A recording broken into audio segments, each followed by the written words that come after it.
நோயில் சோதிக்கப்படுகிறீர்களா? பொறுமையோடு இருங்கள். செல்வத்தை எடுத்து அல்லாஹ் சோதிக்கிறானா?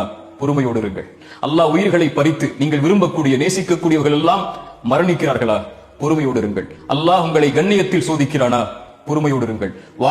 வாழ்வு சிதைக்கப்பட்டு சோதிக்கப்படுகிறீர்களா? பொறுமையோடு இருங்கள். உறவுகள் பிரிக்கப்பட்டு சோதிக்கப்படுகிறீர்களா? பொறுமையோடு இருங்கள். அல்லாஹ் உங்களை மட்டும் அப்படி சோதிக்கவில்லை. அல்லாஹ் அவனால் தேர்ந்தெடுக்கப்பட்ட நபிமார்களையே நோயால், உறவுகளை பிரித்து, சிரமத்தால், செல்வத்தை கொண்டு உயிர்கள் பிரிக்கப்பட்டு அல்லாஹ் சோதித்திருக்கிறான்.